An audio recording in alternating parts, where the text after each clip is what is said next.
cuya gloria es su vergüenza, que solo piensan en los terrenales. Mas nuestra ciudadanía está en los cielos, de donde también esperamos al Salvador, al Señor Jesucristo, el cual transformará el cuerpo de la humillación nuestra para que sea semejante al cuerpo de la gloria suya, por el poder con el cual puede también sujetar a sí mismo todas las cosas. La palabra del Señor. Amados del Señor, la recompensa del cristiano no es terrenal, sino celestial. Cuando nos aferramos a las cosas de esta tierra, sin duda alguna que nosotros pereceremos. Y nuestra vida no caminará de acuerdo a los estándares del reino, sino que nos conduciremos de acuerdo a nuestras intenciones, a nuestros deseos, a nuestras pasiones, que a veces son paganas más que fieles a la palabra de Dios. Por eso es que estamos hablando esta tarde de nuestra ciudadanía. Y prácticamente, aunque vamos a tocar los 5 versículos que hemos leído, pero está prácticamente este sermón fundamentado en el verso 20, donde el apóstol Pablo escribe y dice: mas nuestra ciudadanía está en los cielos, de donde también esperamos al Salvador, al Señor Jesucristo. La segunda venida de Cristo. Como predicadores muchas veces nosotros hablamos, y en teología se utiliza el término el ya y el todavía no. Ya estamos viviendo en el reino, ya estamos disfrutando de las bendiciones de Dios, pero lo glorioso falta todavía, el todavía no. Lo glorioso falta en la consumación de los tiempos. Lo más grande falta en ese momento, cuando el Señor transforme nuestro cuerpo mortal, nuestro cuerpo de pecado, en un cuerpo de gloria, tal y como es el que Él tiene en este momento. Esa es nuestra esperanza. La dicha del cristiano radica en la esperanza que encuentra en la santa palabra de Dios, nuestro punto de partida en todo lo que decimos y hacemos. La Biblia nos muestra cómo tenemos que conducir, pero también la Biblia nos da esperanza cuando estamos pasando por situaciones difíciles.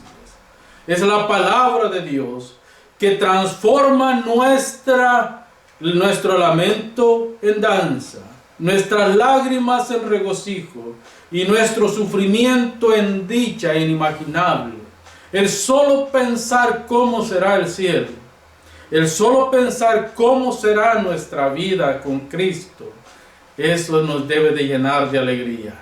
La recompensa del cristiano jamás ha sido expresada en la Biblia en términos materiales o terrenales.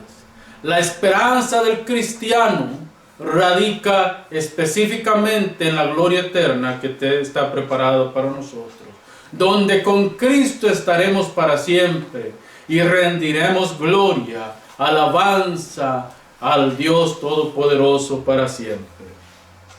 Y así es de que ese es nuestro destino final. Hermanos amados, esta tierra no es nuestra. Este lugar en el que vivimos ahora no es nuestro. Por ende, no debemos de aferrarnos a las cosas que vemos en este mundo, sino que nuestra mirada, como dijimos hace 2 domingos, tiene que estar puesta en el autor y consumador de esta salvación, en Cristo Jesús.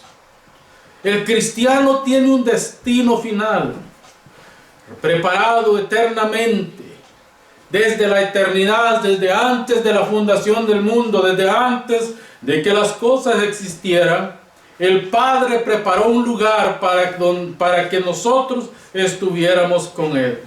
Un lugar de gracia, un lugar de bondad, un lugar de misericordia, un lugar donde Dios reina sobre todo y sobre todos, y nosotros prácticamente nos volvemos hacia Él. Este lugar está preparado para cada uno de nosotros, para los que juntos servimos al Señor Jesucristo y nos levantamos cada día para poder de esta manera llevar nuestra adoración a Dios, y encaminarnos a la voluntad perfecta, soberana de nuestro Dios y Salvador. A los hijos de Dios les espera el cielo, donde el Padre prácticamente gobierna de eternidad a eternidad. El Padre le ha entregado todo esto al Hijo, todo se lo ha entregado al Hijo. Y el Hijo ha querido compartir con su iglesia toda esta dicha. Así de que los hijos de Dios un día reinaremos con Cristo como reyes y sacerdotes para gloria de Dios el Padre. Esa es el garante, esa es la recompensa que nosotros tenemos en Cristo. Hoy quiero que meditemos en 3 cosas importantes. En vivir vidas en acorde al reino de Dios. Si vamos a vivir en el cielo, desde ya tenemos que practicar esa vida en esta tierra. Y también vamos a ver la contraparte, que es la vida que viven los malignos. Aquellos que no tienen arte ni parte en el reino de Dios. Aquellos que su deleite es disfrutar de este mundo. Y que a veces se infiltran en la iglesia con el deseo de destruir a la grey del Señor o desprestigiar el Evangelio. Y por último vamos a ver la gloria futura del cristiano. En estas 3 cosas vamos a fundamentarnos hoy. Todo lo que este mundo ofrece no vale la pena. Comparando, haciendo la comparación con lo que nos ofrece el Padre en su vida, en la vida eterna, es lo de este mundo, es pasajero y no vale la pena. La vida cristiana, hermanos, se ha caracterizado por la autonegación, el compromiso de vivir una vida de fe, de entrega, el compromiso de vivir una vida que verdaderamente adore a Dios, que verdaderamente esté en la presencia de Dios. El cristianismo no debe tomarse a la ligera. Es una vida de entrega completa a Dios. Es una vida de autonegación. Es una vida de verdaderamente de negarnos a las cosas que nos dan placer en este mundo. Pablo cambia su discurso en estos últimos versículos. De los versículos 1 al 3, o 3, 2 y 3, prácticamente Pablo llama a los judaizantes perros, mutiladores del cuerpo, les llama comerciantes del Evangelio. Pero ahora Pablo está prácticamente cambiando su discurso. Y Pablo ya no habla de esta manera, sino está hablando de cristianos libertinos, de cristianos que han cambiado la verdad del Evangelio y por medio de la gracia que han recibido de parte de nuestro Dios, se han convertido en cristianos liberales, en donde ponen en tela de juicio cada aspecto del cristianismo ortodoxo. Por eso es que el apóstol Pablo arremete contra ellos y con mucho dolor profundo en su corazón, incluso con lágrimas, él les escribe y prácticamente condena la práctica de estos obreros, dice él, sensuales, cuyo Dios es el vientre, cuyas vidas son prácticamente inmorales, cuyas cosas que hacen a la larga en nombre de la verdad, cosas que ellos hacen en nombre de la verdad, les traerá vergüenza y confusión en aquel día. Pensemos por un momento en todo lo que estamos viendo en este mundo. Iglesias que están predicando un evangelio light. Iglesias que están predicando un evangelio comprometido. Iglesias que están predicando un evangelio a la imagen del hombre y no un evangelio a la imagen de Dios. Estas son iglesias prácticamente igual que las que Pablo, a las que Pablo les describe. Estos cristianos, en nombre de la libertad que habían adquirido en la gracia de Jesucristo por medio de su sacrificio, prácticamente estaban en la iglesia y querían ser aceptados por los hermanos de la iglesia, aunque vivían vidas paganas, aunque vivían vidas corruptas. De hecho, al parecer, la influencia de estos cristianos había alcanzado otras iglesias en el Asia Menor, porque recordemos que prácticamente en la iglesia de Corinto, Pablo le escribe y les dice que todas las inmoralidades que se veían en esa iglesia, ni siquiera en el mundo él las había visto. Entonces son iglesias prácticamente corrompidas con la egolatría, el culto al cuerpo, el culto a la imagen, el culto a lo que yo soy, no el culto a Dios, porque Dios pasa a un segundo plano. Contra estos va el apóstol Pablo, contra estos cristianos que han puesto en vergüenza el evangelio, que han llamado al evangelio un estilo de vida liberal, un estilo de vida donde Cristo prácticamente ha pasado a segundo plano. Hermanos amados, pensemos un momento en aquellas personas determinadas. Las personas determinadas y disciplinadas y aplicadas siempre tienen más oportunidad de sobresalir en todo lo que emprenden. Una persona que no es disciplinada, una persona que no vive con disciplina, prácticamente no puede llevar a cabo nada de lo que se propone. Porque para triunfar en la vida se necesita disciplina. Ahora pensemos y aplicamos esto a la vida cristiana. Un cristiano tiene que vivir en la disciplina, en aquellas disciplinas que prácticamente lo llaman a ser la persona que es. Lucas capítulo 9, verso 29 nos informa y dice, y Jesús, hablando Jesús, decía a todos: si alguno quiere venir en pos de mí, niéguese cada día, tome su cruz y sígame. Cada persona, aquellas personas que quieran vivir vidas de acuerdo al mundo, se van a separar de Dios, porque no puede reconciliarse. No se puede de ninguna manera mantener la fusión del mundo y del cristianismo. No hay intermedio. No hay tal cosa como cristianos a medias. O es cristiano o no es cristiano. De hecho, el apóstol Juan en Apocalipsis los pone tibios y los pone como fríos y los pone como calientes. Los que están en el Espíritu adoran a Dios de todo corazón. Los que están en la carne son los tibios. Mas sin embargo, los que están paganamente caminando son los fríos. Pero ojo, que los dos últimos son paganos, porque no hay intermedios en Dios. El que no adora a Dios, adora a su carne. Y si no adora a su carne, adora al príncipe de este mundo, que es Satanás. Hermanos amados, en el verso 15, el apóstol Pablo llama a los cristianos perfectos, hablando de la madurez cristiana, hablando de lo que han alcanzado como hijos de Dios.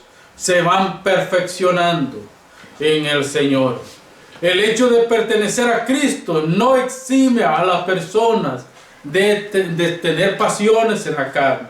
Al contrario, muchas veces nosotros podemos ser arrastrados por estas pasiones por un tiempo, pero el que es verdaderamente hijo de Dios, tarde o temprano el Espíritu Santo hace eco en su corazón y le atrae nuevamente a la verdad, al camino de la rectitud, al camino de Dios. Ahora Pablo está diciendo en el verso 17 que los cristianos perfectos son aquellos que viven vida según el Espíritu. ¿Por qué? ¿Por qué excusarnos? Porque haber sido Porque antes Pablo había sido un hombre que había perseguido a la iglesia, pero ahora, cuando el Espíritu ha cobrado vida en su ser, este Pablo perseguidor se ha convertido en un hombre verdaderamente fiel a la verdad del Evangelio. No podemos excusarnos, hermanos, por no seguir el ejemplo de vida que Pablo nos dejó. Pablo dice: sed imitadores de mí. Hermanos, imitadme a mí. De hecho, hay un momento en esto donde Pablo está diciendo prácticamente la misma palabra, sed imitadores de mí. Pablo también la puede usar como diciendo, el mismo término se usa para decir, sed imitadores conmigo. Imitemos a Cristo juntos. Pablo dice: yo no soy perfecto. Y está bien. ¿Sabe por qué? Porque nosotros ni uno solo podemos llegar a alcanzar la perfección en esta tierra. Pero Pablo dice: hermanos, utiliza la misma palabra que él había utilizado en el verso 1 y el verso 13. La vuelve a utilizar.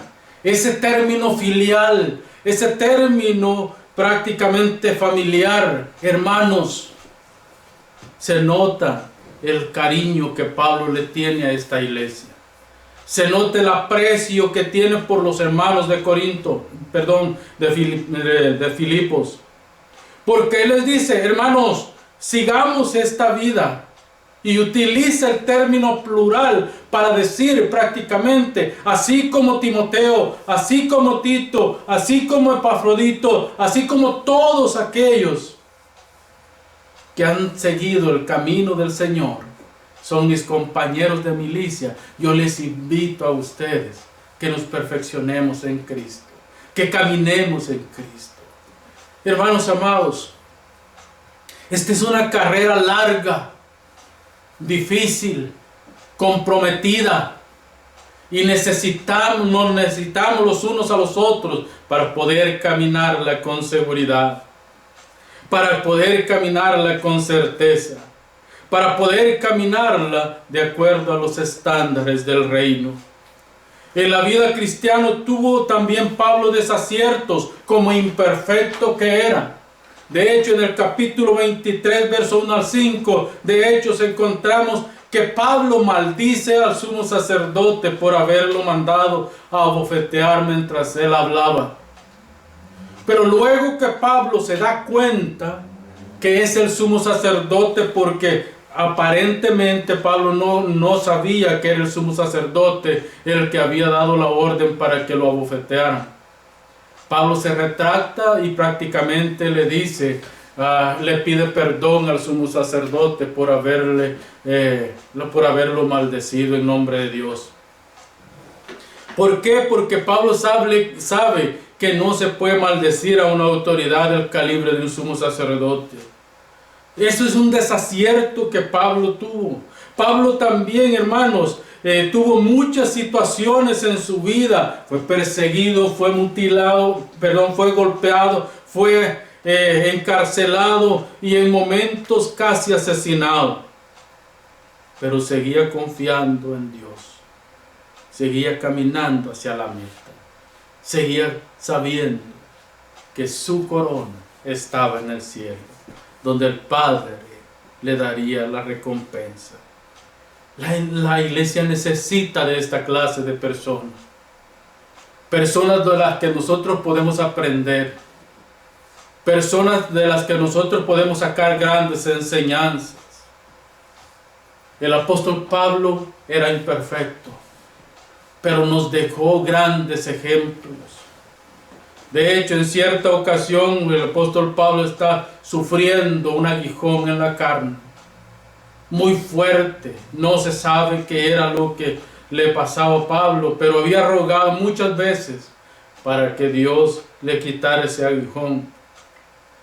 Sin embargo, Pablo se consuela cuando Dios mismo le dice, Pablo, deja de pedir ya, bástate mi gracia, porque en tus debilidades, fíjese bien, en tus imperfecciones, en tus deslices, en tus flaquezas, mi poder se perfecciona.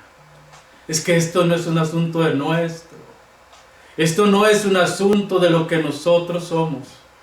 Esto es un asunto de lo que Dios ya hizo por nosotros. Es un asunto de lo que nosotros tenemos que gloriarnos por medio del Evangelio. Hermanos, la iglesia necesita hombres imperfectos como Pablo. ¿Para qué? Para poder ver el orgullo. Pablo era una persona súper orgullosa. El Señor tuvo que pasarlo por procesos inimaginables para que Pablo pudiera decir verdaderamente: lo que antes era, ahora lo tengo por basura, por amor del Evangelio.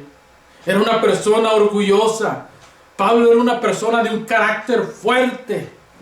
Y cuando tenía que hablar con alguien y ponerlo en su lugar, lo hacía sin temores y de una manera dura, porque ese era su carácter. En la iglesia, hermanos, necesitamos personas de este calibre. Primero, porque nos topamos con hermanos orgullosos, pleitistas, inseguros, con hermanos que sufren grandes tentaciones, hermanos que carecen de sabiduría, hermanos que no tienen prácticamente interés de cambiar. Y nosotros, como más maduros, tenemos que enfrentar estas situaciones y ayudarles a su crecimiento, ayudarles para que se levanten, ayudarles para que crezcan en el Señor. Pero hay algo muy importante. Al contrario del imperfecto Pablo, Jesús nunca buscó la perfección. Pablo dice: yo voy caminando hacia esa perfección. Me voy encaminando hacia lo perfecto. No soy perfecto todavía, pero voy caminando. En ninguna parte en el Nuevo Testamento encontramos que Jesús dice: yo voy caminando hacia la perfección.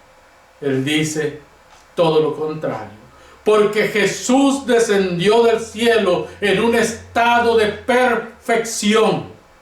Y como hombre perfecto, nosotros hacemos bien, sobre todo, a imitarle a Él. Por eso es que el apóstol Pablo dice: sed imitadores de mí, así como yo imito a Cristo, el varón perfecto, el hombre que aunque se hizo pecado por causa de nosotros, no conoció pecado.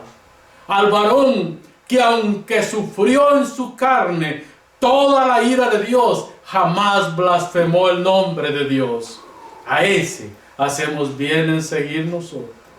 A ese hacemos bien en parecernos nosotros. A ese hombre perfecto hacemos bien en continuar. Ahora el apóstol Pablo, en los versos 18 y 19 nos advierte y nos dice: huir de los que pervierten el Evangelio. Huir, correr de los que convierten el Evangelio. Hermanos, los enemigos del Evangelio, de los que Pablo habla en los versos 18 y 19, son cristianos que viven como paganos en la iglesia. Son cristianos que están ahí, cristianos entre comillas, que viven como paganos. Pablo nos habla de herejes. Pablo no creo, aunque pueda que haya un momento en que él haga una comparación de los judaizantes con estos cristianos carnales. Pero Pablo sobre todo se está refiriendo a cristianos de doble ánimo, que hoy están felices y mañana pueden estar en el suelo, que hoy están viviendo una vida elevada cristiana y mañana pueden caer en pecados fatales. Son miembros de la iglesia y tal vez hasta líderes de la iglesia, pero que les encanta el mundo, les encantan las cosas de este mundo. Pablo los llama libertinos. Pablo los llama personas que no tienen moral, son amorales. Y Pablo los llama enemigos de la cruz. Es que todo aquel que contradiga con sus actos la cruz de Cristo se convierte en enemigo de la cruz. Y esto lo vamos a ver en 4 etapas. Primero, ¿cuál es la recompensa de los malignos? El fin que les espera. Esta es la recompensa. Es una recompensa futura. No es una recompensa del ya. Es una recompensa futura.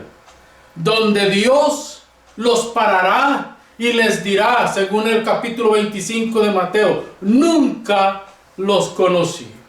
Nunca los conocí. Es muy posible que sean personas incluso que hagan milagros. Es muy posible que sean personas que incluso prediquen bien la palabra de Dios. Es muy posible que sean personas que incluso hagan toda clase de obras. Pero si su vida no camina de acuerdo a los estándares del reino, su vida va a ser destruida y va a alcanzar la vergüenza por todos los actos que han hecho. Por eso es que el apóstol Pablo dice, el fin. Mire, esta palabra, el fin, es muy importante en esta oración. Porque aquí Pablo está diciendo prácticamente hacia adelante, hacia lo que está por venir. Hermanos amados, es que la fusión maligna del evangelio de gracia más las obras no funciona. No funciona. Nosotros no podemos percibir un evangelio que haga la gracia y haga las obras para salvación, porque la salvación es por gracia. La segunda parte que Pablo utiliza es el Dios que ellos adoran, ¿sí? Al Dios que se han entregado. Por eso es que dice, cuyo Dios es el vientre. Esto, hermanos, es muy importante. El término vientre en este sentido puede llamarse esófago, estómago o abdomen, como usted lo quiera llamar. Es el depósito donde caen los alimentos. Pero en este sentido el apóstol Pablo lo está usando metafóricamente. Porque el apóstol Pablo se está refiriendo prácticamente a personas con apetitos desenfrenados de poder, con apetitos inmorales excesivos, incluso desórdenes sexuales, cristianos supercarnales y en algunos casos tal vez glotonería. Que todas estas son parte de las obras de la carne. Son parte de aquellas cosas que nos llevan al desastre espiritual.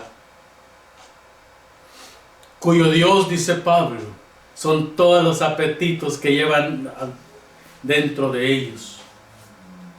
Inclinaciones que van en ellos.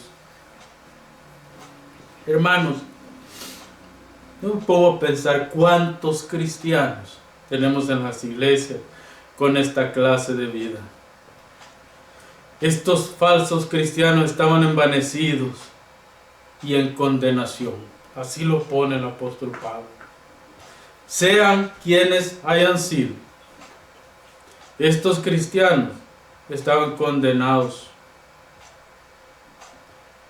en su propio proceder. Es que, hermanos, los que no son de Dios son del diablo y ya han sido entregados por Dios. Juan capítulo 3 verso 18 dice que ya fueron condenados, tiempo pasado. Le está diciendo, van a ser condenados, tiempo pasado. Ya fueron condenados. Ahora piense usted en la tercera parte que dice, son arrastrados por su propia vergüenza y cuya gloria es su propia vergüenza. Hermanos, la gloria que espera a estos falsos cristianos es una vergüenza perpetua. ¿Se imagina usted por un momento que estos cristianos se presenten delante de Dios y Jesús exclame las palabras que les dije antes: yo nunca los conocí.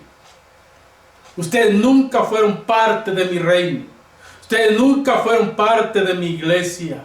Nunca los conocí.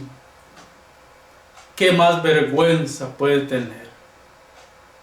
Ahora piense aquellos que fueron malvados e hicieron cosas horribles en este mundo y están en la misma condición de estos cristianos libertinos. La burla que sufrirán de estos por causa de esto.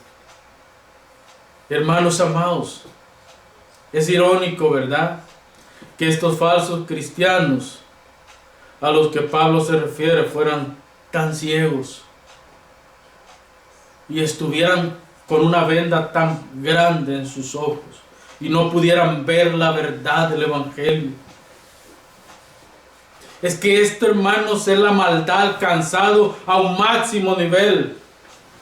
Cuando la persona se siente bien en su pecado y no siente ningún remordimiento al pecar.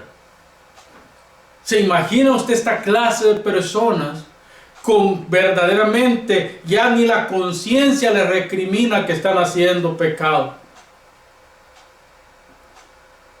Los cristianos libertinos prácticamente han convertido el evangelio que Cristo les predicó, que los apóstoles les predicaron, que Pablo les ha predicado, lo han convertido en un negocio prácticamente. Ahora pensemos en la última prácticamente etapa de los enemigos de la cruz. Una manera reprobada de pensar. Hombres contumaces, dice el apóstol Pablo, perversos y pervertidores de la verdad. Solo piensan en lo terrenal. Hermanos amados, yo no voy a hacer mucho énfasis en esto, solamente en algo. Porque no pasaba por mi mente entender o mientras hacía este estudio, imaginarme a otra iglesia más que lo que ahora se conocen como el Evangelio de la Prosperidad. Evangelio de la Prosperidad, porque el tal no es Evangelio. Hombres que prácticamente están diciendo: reclama tu bendición, porque Dios tiene una bendición grande para ti en esta tierra. Tú eres princesa y príncipe. Términos paganos que ni deberían de mencionarse en la iglesia, porque nosotros no somos princesa ni príncipe, nosotros somos hijos de Dios, herederos y coherederos con Cristo de las promesas de Dios. Sí, pero no como la presentan los falsos pastores y maestros del Evangelio de la Prosperidad, que con tal de vivir vidas ostentosas, de lujo, de riqueza, engañan a las ovejas, pervierten el Evangelio por ganancias deshonestas y vuelven a las ovejas prácticamente igual que ellos de ciego, porque son ciegos guías de ciego. Contra esta doctrina va el apóstol Pablo y les llama ciegos, les llama mentirosos, les llama libertinos, les da un montón de calificativos. Estos versículos que hemos visto del apóstol Pablo están íntimamente conectados con el versículo 4 del capítulo 4 de Santiago. Mire lo que dice: oh almas adúlteras, dice Santiago, ¿no sabéis que la amistad del mundo es enemistad contra Dios? El que cree en estas cosas, hermanos, principalmente se ha vuelto en un adúltero espiritual. Y no saben que la amistad que llevan con el mundo El que prácticamente se vuelve amigo del mundo se constituye enemigo de Dios, enemigo de la verdad, enemigo de la cruz. Esta es nuestra realidad. El apóstol Juan prácticamente dice lo mismo. Dios no puede morar, dice el apóstol Juan, en un corazón contaminado, carnal y mundano. No puede morar ahí. Y yo quiero terminar con el último punto, la gloria futura del cristiano. ¿Cuál es la gloria futura del cristiano? Esta está reservada para la segunda venida de Cristo. Esta es la que debemos de anhelar. Esta es la que debemos de buscar. Esta es la que debemos de cuidar, esta gloria. No hay manera de poder entender en nuestra mente finita lo grande que será ese día final cuando el Señor aparezca en las nubes del cielo. Hermanos, los cristianos hemos sido llamados a vivir en esta esperanza, pero también a ocuparnos en aquellas cosas que le pertenecen al cielo. Extender el evangelio, llevar las buenas noticias, avisarle a los elegidos que viene un día terrible como un horno donde Dios castigará el pecado. Nosotros somos ciudadanos del reino celestial. No somos invitados, sino que somos ciudadanos con derechos y con responsabilidades en este reino. Nosotros somos dueños de ese reino celestial. Y Apocalipsis capítulo 21 verso 1 cierra con broche de oro y dice que Dios ha creado cielos nuevos y tierra nueva.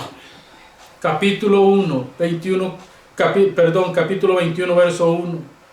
Todo lo viejo ha pasado y Dios ha creado todo nuevo para que nosotros, la iglesia del Señor Jesucristo, florezcamos en este lugar glorioso que Él ha preparado para nosotros.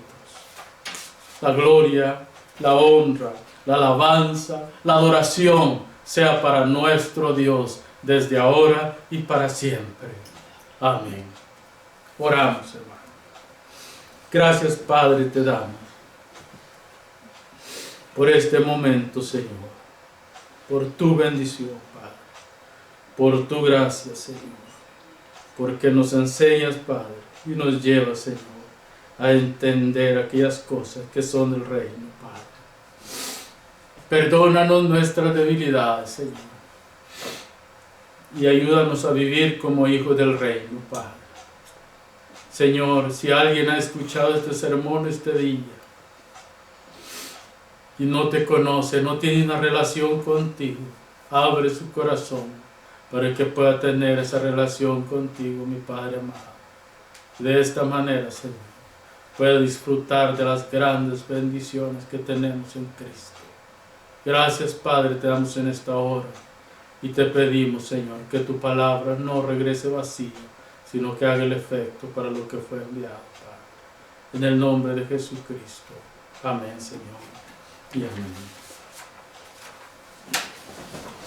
La alabanza 390.